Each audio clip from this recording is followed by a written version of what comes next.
University में आया हूँ जहाँ पे हम बात करने वाले हैं हाईटेक नर्सरी की, जिसमें किसानों के लिए एक बहुत ही कम कीमत में प्योद तैयार की जाती है।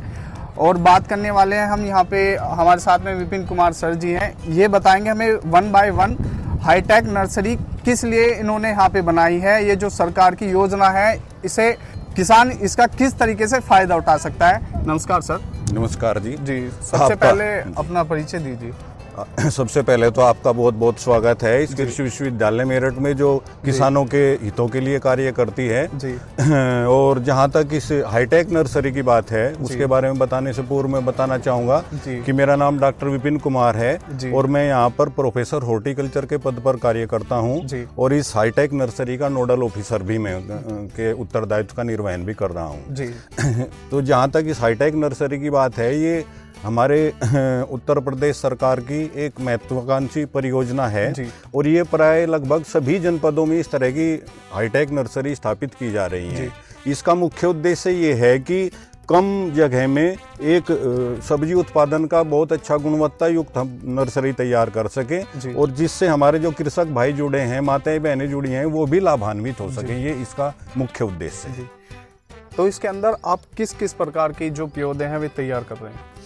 देखिए, इसका जो मैं एक सिस्टम बताऊं कि इस तरीके से क्रियान्वित किया गया है, ये सरकार ने ये स्ट्रक्चर पूरा तैयार करके दिया है और ये स्ट्रक्चर तैयार करने के बाद इसको जो है किसी वैज्ञानिक या किसी लेबर से नहीं संचालित किया जा रहा, इसको स्वयं सहायता समूह के माध्यमों से संचालित किया जा रहा है। ग्रामीण औरतों को भी इस प्रकार की खेतीबाड़ी के कार्यों में जोड़ने के लिए ये रोजगार के अवसर प्रदान करने के लिए ये तैयार किया गया है। जो निकटवर्ती गांव सिवाया है, वहां पर एक स्वयं सहायता समूह है पहले से ही, पूर्व से ही, राधे राधे स्वयं सहायता समूह। उस स्वयं सहायता समूह 11 महिलाओं का वो एक समूह है और गांव की ही महिलाएं हैं वे ही इस सभी क्रियाओं को संचालित यहाँ पर कर रही हैं। इनका जो तकनीकी मार्गदर्शन है वो कृषि विश्वविद्यालय के हमारे माध्यम से किया जाता है। जहाँ भी उनको कोई इस तरह से तकनीकी दिक्कतें आती हैं उसका हम समाधान करते हैं, उनको नए नए तरीके बताते हैं, जिसके फलस्वरूप जो जैसे अभी ये 6 माह पूर्व ये चालू हुई है नर्सरी, तो इन महिलाओं ने लाखों की संख्या में पौध तैयार कर दी हैं। अभी जो इस मौसम की पौध हैं, जैसे हमारी लौकी, तोरई, करेला, ये सभी चीजें यहाँ पर इन्होंने तैयार की हैं। जो भी वेजिटेबल है हमारी सभी वो तैयार हैं। तो आप यहाँ पे हाईटेक में किस तरह से अपनी पौध को तैयार करते हैं? देखिए, पौध को तैयार करने का, क्योंकि ये पूरा हाईटेक है, नाम से ही इसका हाईटेक है, पूरी कंट्रोल्ड एनवायरनमेंट में, संरक्षित वातावरण में तैयार की जाती है। क्योंकि नर्सरी का मुख्य घटक ये होता है कि नर्सरी अगर हमारी अच्छी क्वालिटी की तैयार हो जाएगी तो आगे फसल भी उसी तरह की होगी। जैसे बच्चे का, छोटे का लालन पालन अच्छा हो जाए तो उसकी स्वास्थ्य हमेशा अच्छा ही रहता है। उसी प्रकार से सीडलिंग्स जो है, जिसको नर्सरी की पौध बोलते हैं, इसको हम संरक्षित वातावरण में तैयार करते हैं, जिसमें जो भी एनवायरमेंटल उनके फैक्टर्स होते हैं, वातावरणीय कारक, वो हम कृत्रिम रूप से उन्हें उपलब्ध कराते हैं। किस तरह का उनके तापक्रम की जरूरत है, कितनी उनको ह्यूमिडिटी की जरूरत है, कितने उनको पानी की जरूरत है, कितने उनके लाइट की जरूरत है। इस नर्सरी के अंदर हाईटेक के सभी सुविधाएं हमारे उपलब्ध हैं और जैसी पौधे की मांग होती है, रिक्वायरमेंट होती है, उसके अनुरूप वो सभी चीजें हम यहाँ तैयार कराते हैं। तो सर, मैं विजिट करना चाहूँगा आपके हाईटेक की, मैं देखना चाहूँगा किस तरीके से आप यहाँ पे पौध जो है वो तैयार कर रहे हैं। तो बिल्कुल स्वागत है। जी। आइए। किस तरीके से आप यहाँ पे खाद तैयार कर रहे हो? देखो, जैसे मैंने पूर्व में बताया था कि हम ये सोइल लेस कल्चर इसके लिए तैयार करते हैं, मिट्टी रहित खाद तैयार करते हैं और इसके लिए हमने ये हमारी स्वयं सहायता समूह की जितनी भी महिलाएं हैं, इन सबको प्रशिक्षित किया है, पूरी पारंगत हैं। तो मैं चाहूंगा कि आप इनसे भी कुछ बातें करें, इनका भी इनपुट लें, किस प्रकार से कर रही हैं। तो नमस्कार मैम। तो बताइए, आप ये जो यहाँ पे खाद तैयार कर रहे हैं किस तरह से करते हैं? एक तो कोकोपीट है एक पैरालाइट है एक वर्नाकुलाइट है। पहले हम कोकोपीट को भिगाते हैं, उसको फिर भिगाने के बाद निकालते हैं, सुखाते हैं, फिर उसमें 3 तसले कोकोपीट मिलाते हैं, 1 तसला वेराकुलाइट, 1 तसला पैरालाइट। जैसे ये मैं मशीन देख रहा हूँ, इसका क्या कार्य होता है? ये हमारी ऑटोमेटेड जर्मिनेशन मशीन है कि कोई भी कार्य हमें मैनुअल हाथ से बहुत ज़्यादा अधिक नहीं करना होता है। इसका के लिए प्रक्रिया मैं आपको बता देता हूँ। अभी जो जर्मिनेशन ट्रे है वो हम यहाँ पर रखते हैं और जर्मिनेशन ट्रे रखने के बाद इसमें जो हमारा भरने के बाद ये हमारी कोकोपीट वगैरह तैयार करके जब रखते हैं इससे उसमें एक होल हो जाता है निश्चित गहराई पर इस मशीन के द्वारा किया जाता है। क्योंकि बीज का ये कार्य है कि अगर बहुत अधिक गहराई पर चला गया तो भी उसके अंकुरण पर जमाव पर कुप्रभाव पड़ता है और बहुत ऊपर रह गया तो भी बीज के सूखने की या दूसरे प्रतिकूल संभावनाएं रहती है। इसलिए बीज को एक निश्चित गहराई पर ही डालने के लिए सभी बीज एक निश्चित गहराई पर इसमें ट्रे में बुआई हो उस पर्पज के लिए इसमें होल किए जाते हैं। फिर ये ट्रे ऑटोमेटिक इसके थ्रू यहाँ पर आ जाती है। जिसमें खाद जितने की मिलाने की जरूरत है पहले से मिला के रखो है हमने उससे आती है। फिर इसके बाद ये सफाई होती है कि कोई उसमें अधिक या कम खाद या बीज तो नहीं है, उसकी पूरा एक बिल्कुल समरूपता बनाने के लिए इसको सफाई करते हैं। और इसके बाद ये ट्रे ऑटोमेटिक ये बेल्ट लगी हुई है इसके माध्यम से आगे बढ़ती हुई चली जाती है और इसमें हल्की सी फोगिंग करके जितनी उसमें पानी की उस समय जरूरत है वो पूरा मॉइस्चराइज होकर के जितने मॉइस्चर की जरूरत है उतना वो आगे बढ़ जाती है। तो पूरा ऑटोमेटिक सिस्टम है वहाँ से प्रारंभ होकर के और यहाँ तक हमें किसी भी कार्य को हाथ से करने की जरूरत नहीं है, पूरा ऑटोमेटिक मशीन के माध्यम से ये सब भी तैयार किए जाते हैं। तो चलिए अब आपको मैं दिखाता हूँ जो यहाँ पे हमारी ट्रे तैयार हुई थी उसके बाद जो प्योर उनमें से निकलने की स्टार्टिंग है वो मैं आपको दिखाने वाला हूँ। जैसे कि यहाँ पे आप देख सकते हो ये इस तरीके से हमारी प्योर निकल के तैयार हो गई है। ये जो मैं प्योर देख रहा हूँ कितने दिन की है इसमें जो ग्रोथ कर रही है? ये 10 दिन 8 से 10 दिन पुरानी ये जितनी भी ट्रेज हैं सब हैं।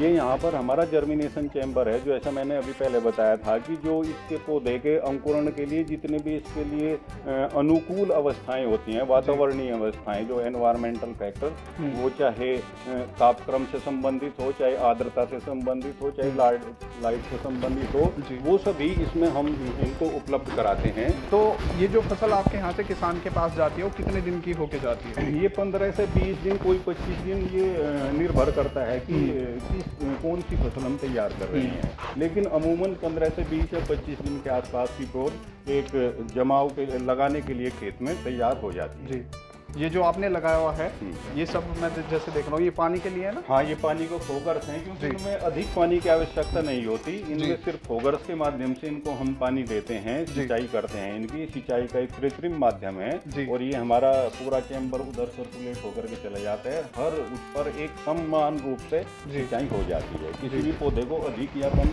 पानी नहीं लगता। मैं इसके ऊपर ये देख रहा हूँ आपने इसके ऊपर ये चादर टाइप क्या बोलते हैं इसको? हाँ, नेट है, सेड नेट है। हाँ, तो इसका क्या यूज होता है?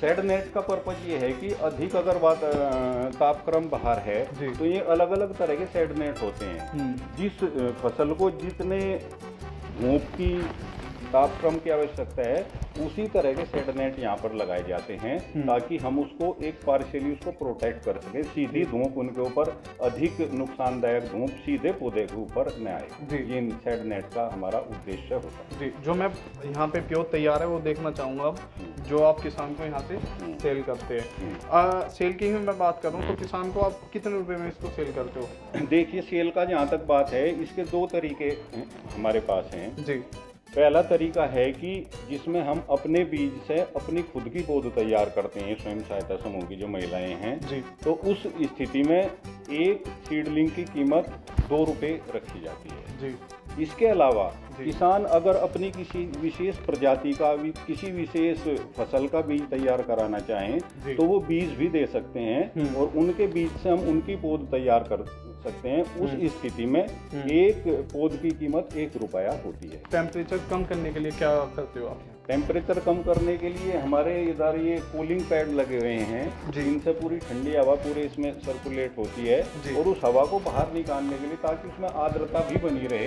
उधर आप देख रहे होंगे दूसरी साइड में हमारे एग्जॉस्ट फैन लगे हैं तो एक तापक्रम को इस प्रकार से हम नियंत्रित करते हैं। तो इन पौधों के लिए टेम्परेचर कितना मतलब होना चाहिए? कितने टेम्परेचर के अंदर हो जाती है? मतलब अगर इससे ज़्यादा हो जाए या फिर डाउन हो जाए तो ये खराब हो जाएगी? अमूमन कोई भी नर्सरी हो, सब्जियों की नर्सरी जहाँ तक बात करते हैं उसके लिए जो सबसे अनुकूल तापक्रम है 20 से 25 डिग्री सेंटीग्रेड के बीच में होता है जी जी। इससे बहुत अधिक, इससे बहुत कम अगर तापक्रम होगा तो पौधे पर प्रतिकूल प्रभाव पड़ेगा। तो किस तरीके से करें वो आप? ट्रस्ट इस प्रकार का है कि इसका जो मैंने बताया है कि हम इसको मिट्टी में न तैयार करके आर्टिफिशियल मीडिया है, सोइललेस मीडिया जिसको बोलते हैं, उसमें तैयार करते हैं जिसमें उनकी सर्वाइवलिटी रेट अधिक होती है। तो इसलिए हम दावे के साथ कह सकते हैं कि हमारे 100% पौधे किसान के यहाँ जा करके सर्वाइव करेंगे, अपनी उचित पैदावार देंगे। क्या बात।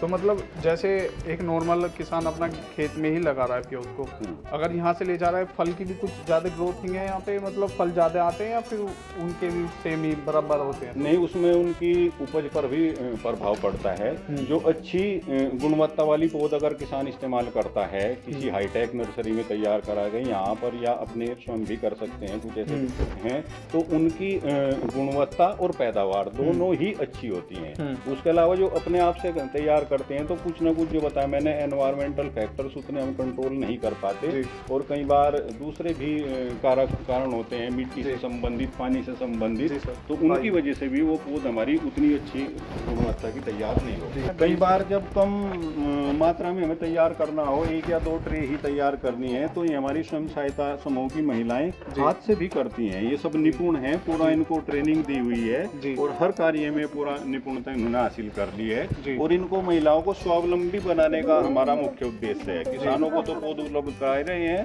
ताकि ये अपना रोजगार स्थापित कर सकें और अपने आप में स्वावलंबी बन सकें। तो किसान भाई, मैं हार्डनिंग चैम्बर में आ चुका हूँ। यहाँ पे मैं वो प्योज देख रहा हूँ जो किसानों के लिए तैयार है, बिल्कुल वो यहाँ से ले जाके अपने खेत में लगा सकते हैं। ये एकदम स्वस्थ प्योद है ना? बिल्कुल जी जी।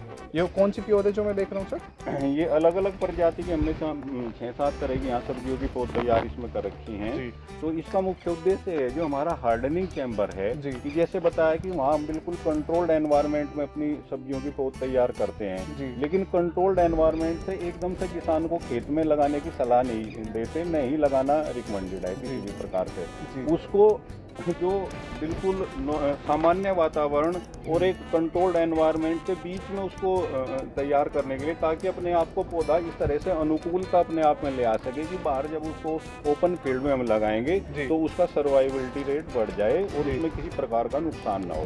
इस तरह से ये इनको अनुकूल बनाने के लिए इस पूरे चैम्बर में हम इनको लगभग 1 हफ्ते के लिए अपनी सभी ट्रेज को रखते हैं ताकि वो अनुकूल हो जाए। तो सर, जैसे किसान आपके यहाँ से प्योज लेके जाता है तो यहाँ के और वहाँ के वातावरण में भी बहुत ज़्यादा डिफरेंट होता है, तो जब वो अपने खेत में इसको लगाता है तो कितने दिन के अंदर ये ग्रोथ करने लगता है वहाँ पे? देखा है वो ये ग्रोथ तो यहाँ से तैयार होकर ही उसे देती हैं, वहाँ सिर्फ बढ़वार की आवश्यकता है। कहने का मतलब बढ़वार, फलन फूलन वहाँ पर उसका होता है। तो हर प्रजाति का, हर किस्म का अलग अलग है। कुछ सब्जियां हमारी 30 से 35 दिन में फल देना शुरू कर देती हैं, कुछ सब्जियां अलग हैं, अधिक समय भी लेती हैं। जैसे मैं हाईटेक, ये सरकारी है, अगर कोई इसको प्राइवेट करना चाहे वो कैसे कर सकता है? ठीक है, बहुत ही अच्छा प्रश्न आपने किया है, क्योंकि जो हमारा उद्देश्य है, इन 11 महिलाओं का समूह है, इनको ही स्वावलंबी बनाना नहीं है।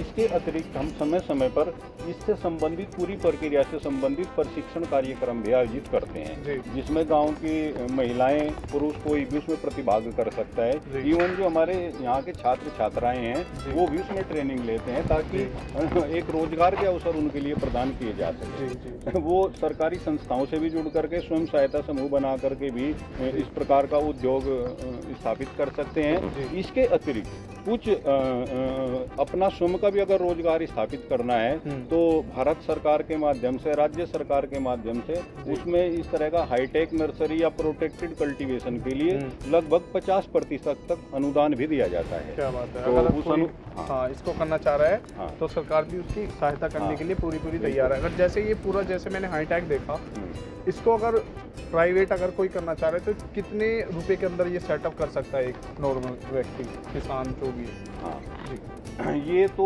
एक बड़ा स्ट्रक्चर है बहुत ही, जी। क्योंकि इसका उद्देश्य तो पूरा जो मेरठ मंडल और आसपास के जितने भी जनपद हैं उन सभी को प्रशिक्षण प्रदान करना, कवर करना है। लेकिन अगर छोटा किसान छोटे स्तर पर भी प्रारंभ करना चाहता है तो आराम से 30 लाख रुपए में, 20 लाख रुपए में उसको लगा सकता है। तो सर जैसे अभी टेम्परेचर मैंने वहाँ पे देखा था, आपने कूलिंग के लिए वहाँ पे फैन लगाए हुए हैं, एग्जॉस्ट जो हैं। जैसे अभी हमारी सर्दी भी आती है तो उसमें टेम्परेचर बढ़ाने के लिए क्या करते हो आप? देख, इसमें टेम्परेचर बढ़ाने के 2 तरीके हैं। हमारा पहला तरीका तो यह है कि जो शेड नेट आप देख रहे हैं जिनसे हम धूप का बचाव करते हैं, इन शेड नेट को हटा लेते हैं सर्दी में प्राय, ताकि अधिक धूप आ जाए और इसमें तापक्रम बढ़ जाए। दूसरा, अगर बहुत ही कई बार टेम्परेचर नीचे जाता है तो उस स्थिति में इसमें हीटिंग पैड भी लगे हैं। हीटिंग पैड का इस्तेमाल करके भी हम टेम्परेचर को बढ़ा सकते हैं। बाकी जो साइड के कवर्स हैं उनको रात में बंद कर देते हैं सर्दी के मौसम में, ताकि जो दिन में हीट एब्जॉर्ब की है सूर्य का प्रकाश से, सूर्य की धूप से, तो उसको उसमें ही रोका जा सके, उसको बाहर न निकलने दें। और अब मैं पूछना चाहूँगा आपसे, अगर कोई किसान आपसे जुड़ना चाहे, आपके साथ ही काम करना चाहे, वो किस तरीके से जुड़ सकता है? देखिए, अभी तो जैसे स्वयं सहायता समूह हमारा एक चल रहा है जिसके ये इसमें कार्य कर रहे हैं। उसके अलावा अन्य किसान भी अगर जुड़ना चाहें हमारे माध्यम से तो सबसे पहले हम उनको एक प्रशिक्षण देते हैं इस प्रकार का पूरा यहाँ पर भी, और उनको हमारा जो प्रशिक्षण हाल है वहाँ पर भी सब चीज़ बताई जाती हैं। जब वो पूरा पारंगत हो जाता है इस विद्या में तो उसके बाद इनको जो भी किस प्रकार से उसको अपना ये स्थापित करना है, कैसे उनको सब्सिडी लेनी है, किस संस्था से उनको लाभ मिल सकता है, वो सब तकनीकी जानकारी इसे मेरठ कृषि विश्वविद्यालय के माध्यम से दी जाती है। बाकी जो जहाँ तक अनुदान की बात है, वो राज्य सरकार का जो जिला उद्यान अधिकारी या दूसरे विभाग हैं, उद्यान विभाग है, वहाँ से उसको अनुदान प्राप्त होता है। उनकी एक निश्चित प्रक्रिया है, उसके तहत वे मानक पूरे करने होते हैं और बहुत सरल प्रक्रिया है। इसका अतिरिक्त हमारे उद्यान महाविद्यालय के जो MSc और PhD के छात्र छात्राएं हैं वो भी इस योजना से लाभान्वित हो रहे हैं। वो भी अपनी जो PhD की थीसिस या MSc की थीसिस है उसमें अनेक प्रकार के ऐसे कार्य होते हैं जो इससे संबंधित है। जैसे अभी आप मेरे सामने देख पा रहे होंगे, हमारे MSc के और PhD के छात्र हैं सब्जी विज्ञान के, ये भी अपनी फसलों पर किस प्रकार से परीक्षण आयोजित कर रहे हैं, तो वो ही सब कार्य ये हमारे छात्र भी इससे जुड़े हुए हैं। तो चलिए मैं इनसे थोड़ा सा पूछना चाहूँगा कुछ, तो थोड़ा सा बताइए, अपने बारे में बताइए। मेरा नाम हर्षित तोमर है जी, मैं PhD द्वितीय वर्ष का छात्र हूँ जी। मेरे यहाँ पे ट्रायल लगा हुआ है जी, तो मैं इस पे देख रहा हूँ कि लीफ पे रफनेस कैसी है जी, प्लांट्स पे कितनी लीफ है, नंबर ऑफ लीव्स कितनी है। तो जो हम फील्ड में उस ओपन फील्ड में ग्रो कर रहे हैं और जो यहाँ पे कंट्रोल्ड इन्वायरमेंट में ग्रो कर रहे हैं जी, उसमें क्या इफेक्ट पड़ रहा है, कि बेनिफिशियल है या नहीं। जी जी, मिलते हैं नेक्स्ट वीडियो में जो इस प्रकार की ही होने वाली है। अभी के लिए बहुत बहुत धन्यवाद।